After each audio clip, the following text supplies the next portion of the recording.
Como vai, Rondônia?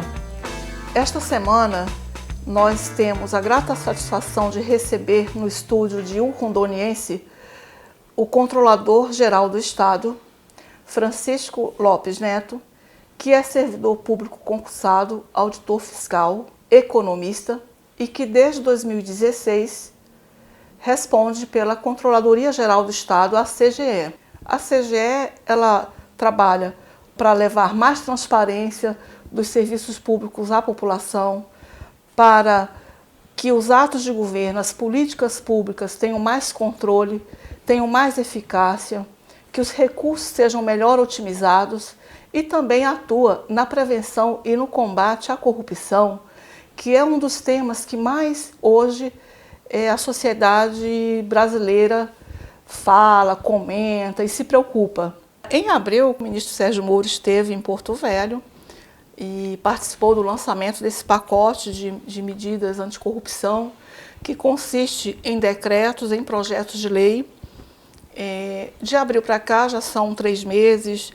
Como que está, Francisco, a implementação desse pacote? Esses projetos de lei estão tramitando na Assembleia ainda. Eu vi que um deles cria o Fundo Estadual de Combate à Corrupção. Essas iniciativas elas vêm somar a atual atribuição da CGE. Então ela vem colocar mais atribuições. CGE tem como atribuição fazer auditoria, fiscalizações, análise de contas, auxiliar o Tribunal de Contas. Após 3 meses já está implementada algumas delas, outras pendentes de aprovação legislativa. Foram lançados 2 termos de cooperação já em vigor, foram lançados 3 decretos e foi noticiado 3 projetos de lei. Em que consiste esse pacote? O primeiro decreto que já está aprovado em vigor desde maio é o que? É a possibilidade de punir empresas envolvidas em prática de corrupção. Então, pessoas jurídicas, não estou falando de pessoas físicas, empresas, pessoas jurídicas que foram envolvidas em práticas de corrupção, fraude ou desvios, elas podem ser punidas pela Controladoria Geral do Estado por meio de um PAR, Processo de Apuração de Responsabilidade, com multas de 0,1% a 20% do faturamento bruto anual. Existe uma lei federal que já trata de punição de empresas, não existe? Isso, é a Lei 12.846, que não estava regulamentada no estado de Rondônia. Sim. E passou a ser regulamentada. Com essa iniciativa do decreto. Com essa iniciativa do decreto. E essas multas, a ideia é que vá para um fundo, é o Fundo Estadual de Prevenção e Combate à Corrupção. Imagino que no segundo semestre, no segundo período legislativo agora, que se inicia após o recesso, vai ser cortejado isso daí. O senhor acredita, o senhor tem um cálculo, controlador, sobre quanto que esse fundo poderia arrecadar, assim, uma estimativa para propiciar esse combate à corrupção? Olha, depende muito das penalidades aplicadas. A penalidade da lei anticorrupção, ela foi introduzida pela 12.846 e foi testada na Lava Jato. Então, as grandes empresas que sofreram sanções do Ministério Público, investidas da Polícia Federal e já condenadas seus agentes, elas foram apuradas. Quem faz isso na esfera federal é a CGU. Alguns estados já fazem isso. O pioneiro, e com certa maestria, foi o Espírito Santo, que já teve 15 empresas impedidas de licitar e punidas. Minas Gerais teve algumas, 2, salvo engano. São Paulo teve algumas e Rondônia vai ter. Isso depende muito da penalidade. As penalidades são severas, mas a ideia é que um trabalho bem feito vai retroalimentar esse fundo. Ok. Além das penalidades, advindas da atuação da empresa, que comete algum tipo de ilicitude, alguma coisa incorreta, tem outra fonte de recurso esse fundo, além disso? Além disso, permite a doação da sociedade, entre outras fontes, como as multas da lei de licitação. Não só essas vão para esse fundo. Certo. Também, controlador, foi encaminhado um projeto de lei, ou decreto, eu acredito que seja decreto, sobre o Programa Rondoniense de Integridade.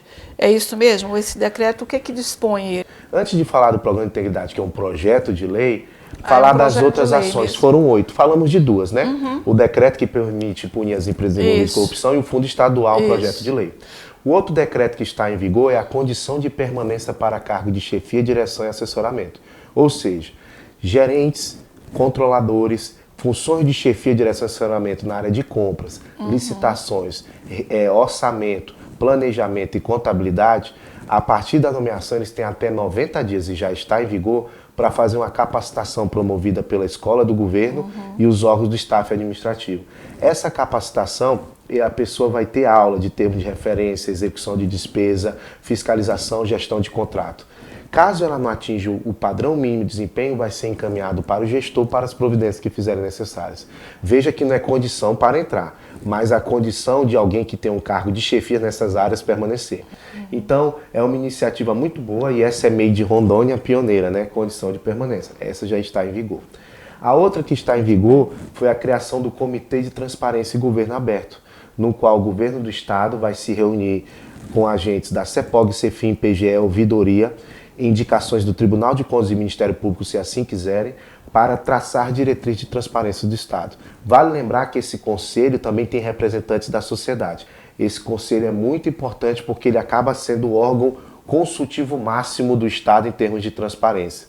Então, as políticas das transparências, elas podem ser levadas pelos representantes da sociedade. Ainda tem 2 projetos de lei que estão tramitando, que é a lei que cria o fundo. Devem ser aprovados esse ano ainda? A gente tem expectativa que sim. As pautas proativas do Executivo têm tido grande aceitação do Poder Legislativo, da Assembleia. E é importante frisar isso, né? A questão entre Executivo e Legislativo é uma questão que deve ser construída no consenso. E o consenso vem como debate. A estrutura da Controladoria, ela foi criada há mais de 30 anos. Tem servidores próprios da Controladoria, do Estado efetivo, muitos foram lotados, outros cedidos, mas hoje ganhou um reforço muito grande do que? De concursados da carreira.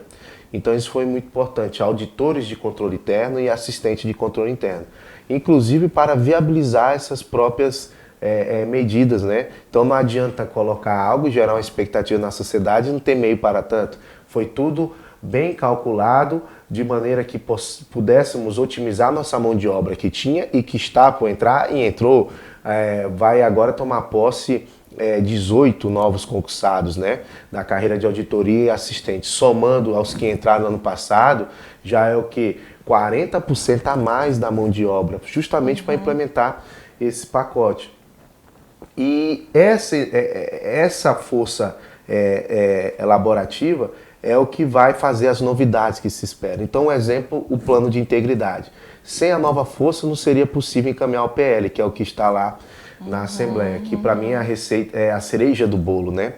No qual o secretário de todas as secretarias, as autarquias e fundações, não empresa pública social e economia mista que tem lei própria, elas vão ser obrigadas a aderir a um programa de compliance e integridade, no qual elas vão ter que fazer um programa com algumas diretrizes.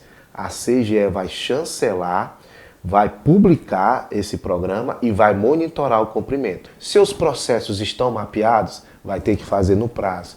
Tem a responsabilidade definida de cada setor aqui, vai ter que publicar no Diário Oficial. Então, esse plano de integridade, ele prevê um conjunto de metas, conjunto de ações para que cada organismo da estrutura governamental do Estado implante. Exatamente. Tem prazo e tudo mais. Por exemplo, como a CGE lá. A CGE, claro, ela teve que fazer antes, né, certas medidas para até conhecer a implementação para exigir para as demais secretarias. Okay. Exemplo de integridade. Okay.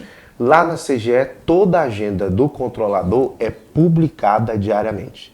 Qualquer servidor, e acima de tudo os meios de comunicação, sabe com quem o controlador reuniu. Seja agente interno, seja agente externo. Então isso é uma medida de integridade. Para evitar o quê? De, por exemplo, reunir com pautas que não sejam, por exemplo, tecnicamente atreladas ao serviço, não faz sentido.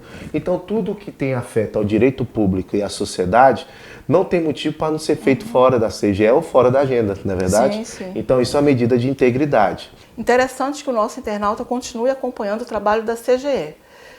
Para você participar do nosso programa, como Vai Rondônia, mande sua mensagem para o nosso e-mail ou para o nosso WhatsApp.